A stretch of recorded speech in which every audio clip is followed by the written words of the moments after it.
پھر مٹھائی بھیجنا، ٹھیک ہے نا؟ پھر مٹھائی بھی بھیجنا ہے آپ نے انشاءاللہ۔ مجھے تو اپنے رب پر ایسا ایک یقین ہے کہ تو جس کو دوسری شادی کی ضرورت ہو نا،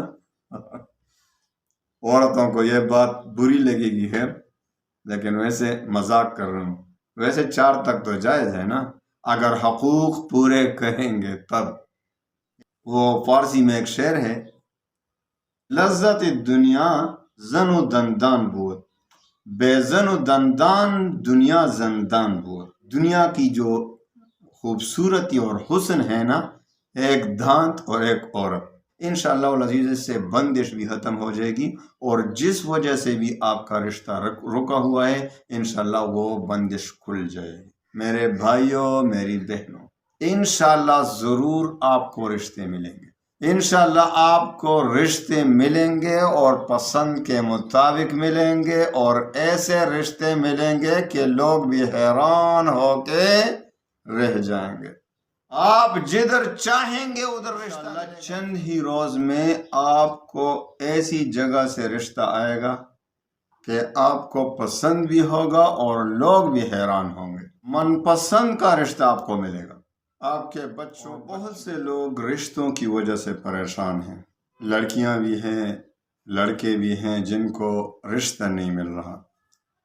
بھائی عمر زیادہ ہو رہی ہے، رشتے کی بندش، کسی نے بندش کر لیا ہے، تو چاہے جو بھی ہو، خواہ بندش کی وجہ سے ہو، خواہ کسی اور وجہ سے ہو، آپ کو یا آپ کے بچوں کو، بچیوں کو رشتے نہیں مل رہے، انشاءاللہ میں گارنٹی سے کہتا ہوں، اللہ پہ یقین اور اعتماد کے ساتھ کہتا ہوں کہ چند ہی دن میں انشاءاللہ میری بات پر عمل کریں، میرے کہنے کے مطابق وظیفہ کریں، انشاءاللہ چند ہی روز میں آپ کو ایسی جگہ سے رشتہ آئے گا کہ آپ کو پسند بھی ہوگا اور لوگ بھی حیران ہوں گے کہ بھئی اس کو یہ رشتہ کدھر سے مل گیا۔ تو انشاءاللہ العزیز من پسند کا رشتہ آپ کو ملے گا، آپ کے بچوں بچیوں کو ملے گا۔ انشاءاللہ مجھے دعائیں دے دیں گے آپ جب یہ وظیفہ میرے کہنے کے مطابق کریں گے۔ اصل میں ہماری غلطی ہے کہ ہمیں وظیفے کا طریقہ نہیں آتا۔ آپ نے بہت سے وظیفے کیے بھی ہوں گے رشتے کے لیے، لیکن پھر بھی کچھ نہیں ہوا، اور آپ یہ شکایت بھی کرتے ہیں کہ بھائی میں نے بہت وظیفے پڑھے، کچھ بھی نہیں ہوا، رشتہ آئے، رشتہ نہیں آ رہا، پھر بھی اتنے سال سے لگا ہوا ہوں۔ تو میری ایک بات کان کھول کر سن لیں، وظیفہ یا دعا پڑھنے کا نام نہیں، مانگنے کا نام ہے۔ دیکھو ہم کہتے ہیں میرا وظیفے نے کام نہیں کیا، یہ نہیں کہا کہ بھئی میری غلطی ہوگی اس میں۔ کہیں آپ نے یہ سوچا کہ بھئی وظیفے سے کام نہ چلا تو یہ غلطی وظیفے کا تو نہیں ہے نا؟ بہت سے لوگوں کا کام چل رہا ہے، آپ کا کیوں نہیں چل رہا ہے اس سے؟ تو آپ خود سوچیں اور یقین کر لیں کہ آپ میں کمی ہے۔ دیکھو صحابہ کرام رضوان اللہ تعالی علیہم اجمعین کی حالت تو یہ تھی کہ جب کوئی کام ان کی دعا سے نہیں ہو جاتا تو پھر کہتے ہیں ہماری دعا میں فرق ہوگا، پھر دوبارہ کرتے۔ حضرت انس رضی اللہ عنہ ایک مرتبہ خادم آیا کہ حضرت باغ خشک ہو رہا ہے، بارش نہیں ہے، خشک سالی ہے، اور باغ بالکل تباہی کے قریب ہے، خشک ہو رہا ہے۔ تو حضرت انس رضی اللہ عنہ نے کیا کیا کہ خوب اچھے طریقے سے وضو کیا، اور پھر مصلی بچھا کر 2 رکعت نفل پڑھے صلاۃ حاجت کے۔ جب نفل پڑھے دعا کی تو خادم سے کہا باہر دیکھو، اتنا یقین کامل۔ ہمارے پہلے سے ہی یہ خیال ہوتا ہے کہ بھئی کچھ نہیں ہوتا تو کیا کچھ ہوگا اس سے، ہمارا وظیفہ کیا کام کرے گا، وہ کیوں کر قبول کی جائے گی جب ہمارا یقین ہی کمزور ہے۔ تو حضرت انس صحابہ کو اتنا مضبوط یقین تھا، آخر حضور صلی اللہ علیہ وسلم کے تربیت یافتہ تھے، تو حضرت انس رضی اللہ عنہ نے 2 رکعت نفل پڑھے، خادم سے کہا کہ جاؤ کر دیکھو بارش ہو رہی ہے کہ نہیں۔ خادم باہر گیا تو پھر واپس آیا کہ سورج نکل رہا ہے، خوب دھوپ ہے، گرمی ہے۔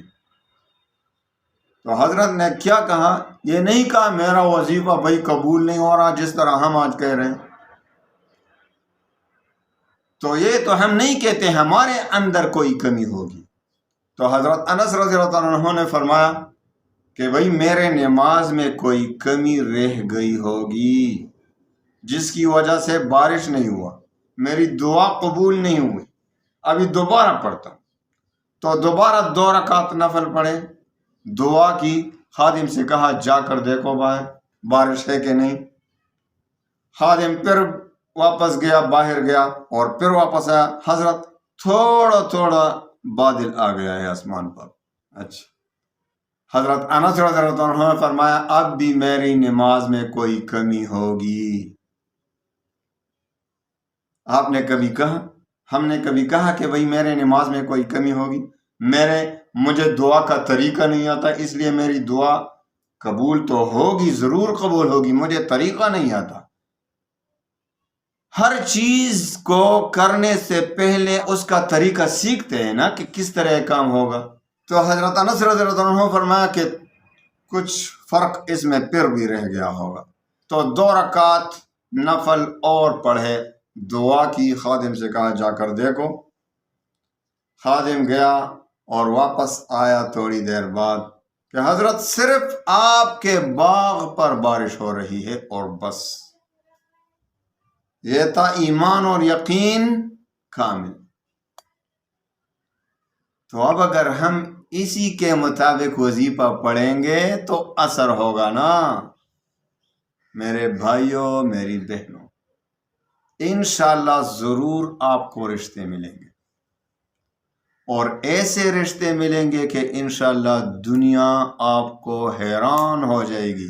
انشاءاللہ آپ کو رشتے ملیں گے اور پسند کے مطابق ملیں گے، اور ایسے رشتے ملیں گے کہ لوگ بھی حیران ہو کے رہ جائیں گے کہ اس غریب کو کدھر سے یہ رشتہ ملا۔ آپ جدھر چاہیں گے ادھر رشتہ ملے گا انشاءاللہ۔ بس میرے کہنے کا مطلب یہ ہے کہ آپ نے اپنے طریقے سے خوب اچھے طریقے سے وظیفہ کرنا ہے۔ آپ پڑھتے رہیں وظیفہ، چند ہی دن میں مجھے یقین ہے کہ انشاءاللہ اگر آپ نے عاجزی کے ساتھ، یقین کے ساتھ، اللہ تعالیٰ پر اعتماد اور یقین کو مضبوطی کے ساتھ پڑھا تو انشاءاللہ چند ہی دن میں ایسی جگہ سے آپ کو رشتہ آئے گا، آپ کے بچوں بچیوں کو، کہ آپ خود بھی حیران ہو کے رہ جائیں گے کہ یہ رشتہ اور ہم، جس کا کوئی امکان ہی نہ ہو کہ یہ رشتہ مجھے ملے گا۔ تو آپ نے کیا کرنا ہے اس کے لیے؟ پہلے آپ کو اپنے عقیدے کو درست کرنا پڑے گا۔ یہ نہیں کہیں گے کہ بھائی وظیفہ قبول نہیں ہوتا ہمارا۔ ہر مسلمان کی دعا قبول ہوتی ہے، لیکن ہمارے ایمان و یقین میں کمی ہوگی، اس وجہ سے تھوڑا دیر ہو جاتی ہے اس میں۔ تو آپ نے ایسا کرنا ہے، جو بچہ بچی اس کو رشتے کی ضرورت ہو اور رشتہ نہیں مل رہا، یا رشتہ تو مل رہا ہے لیکن اپنے پسند کا رشتہ نہیں مل رہا، تو آپ ایسا کریں کہ روزانہ 24 گھنٹے میں کسی ایک وقت پر، جو بھی وقت ہو، یہ نہیں کہ بس اسی وقت پڑھنا ہے، تو آپ نے 24 گھنٹے میں ایک مرتبہ جو ہے سورہ رحمان، الرحمن علم القرآن خلق الانسان علمہ البیان، صحیح طریقے سے، تجوید کے ساتھ، ایمان اور یقین کے ساتھ، اللہ پر اعتماد کرتے ہوئے 3 بار روزانہ پڑھنا ہے۔ کتنے؟ 3 بار روزانہ سورہ رحمان پڑھیں، اول و آخر درود شریف پڑھنا ہے۔ جو بھی درود آپ پڑھ سکتے ہیں پڑھیں، خواہ درود ابراہیمی ہو، خواہ کوئی دوسرا درود، اللہم صلی علی محمد وعلی آل محمد وبارک وسلم، خواہ یہ درود ہو، جو بھی درود ہو، 11 مرتبہ پہلے درود پڑھیں، پھر 3 بار سورہ رحمان پڑھیں، اور اس کے بعد پھر 11 بار درود پڑھیں۔ انشاءاللہ آپ یقین کریں کہ چند ہی دن میں آپ کو رشتہ مل جائے گا، آپ کے بچوں بچیوں کو رشتہ مل جائے گا انشاءاللہ۔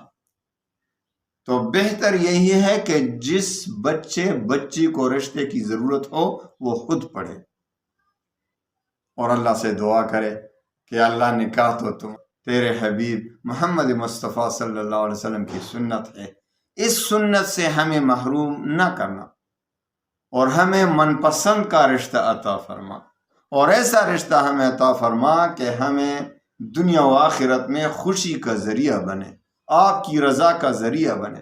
پھر خوب دل سے دعائیں کرتے رہیں، اور جب تک رشتہ نہیں ملتا اسی وقت تک آپ نے بلا ناغہ روزانہ پڑھنا ہے۔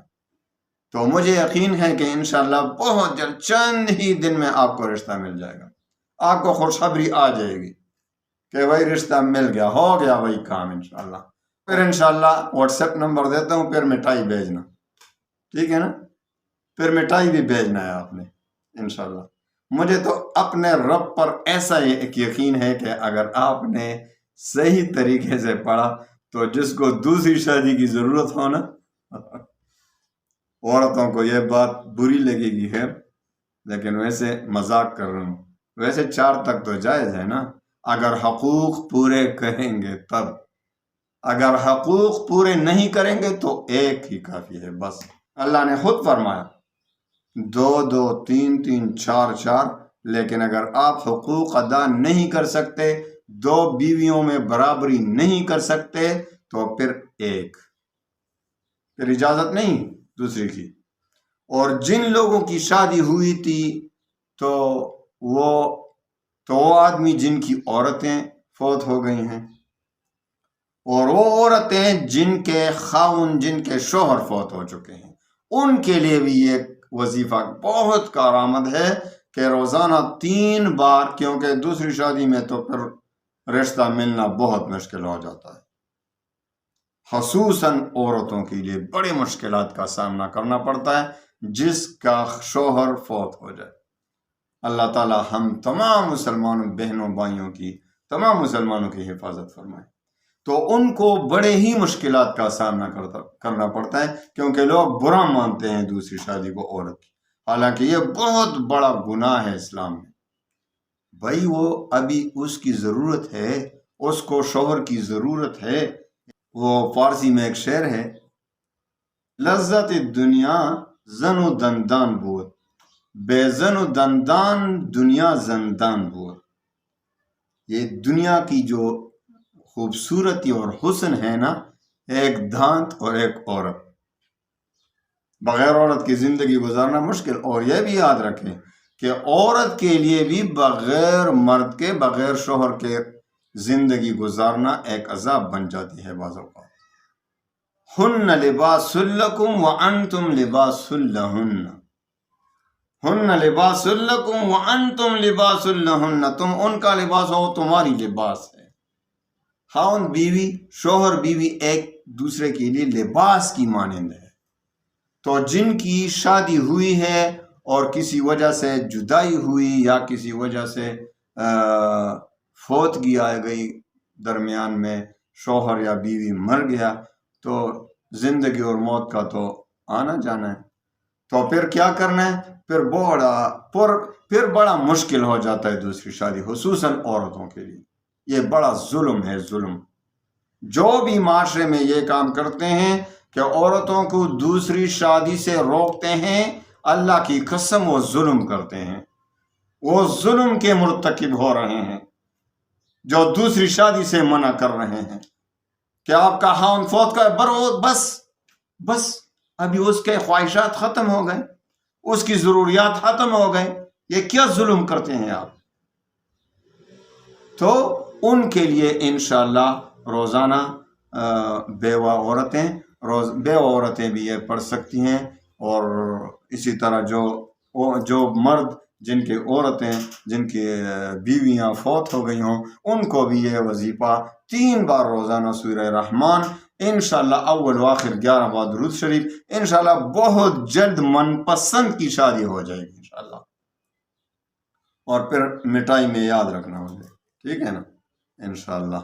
اللہ تعالیٰ تمام بہن بھائیوں کی شادیاں ان کی خوشی کے مطابق، ان کی من پسند، جہاں ان کی مرضی ہو اور ان کے لیے بہتر بھی ہو، یہ نہ ہو کہ بہتر نہ ہو اور وہ کود پڑے کنویں میں، تو ان کے لیے بہتر بھی ہو، اللہ تعالیٰ ان کی شادیاں نصیب فرمائیں، ان کے رشتوں کی بندش ختم کرے، انشاءاللہ العزیز اس سے بندش بھی ختم ہو جائے گی، اور جس وجہ سے بھی آپ کا رشتہ رکا ہوا ہے انشاءاللہ وہ بندش کھل جائے گی، جلد سے جلد انشاءاللہ العزیز آپ کی شادی ہو جائے گی۔ اللہ تعالیٰ تمام مسلمانوں کی تمام غموں کو دور فرمائے اور خوشیوں میں بدل دے۔ وآخر دعوانا ان الحمد للہ رب العالمین۔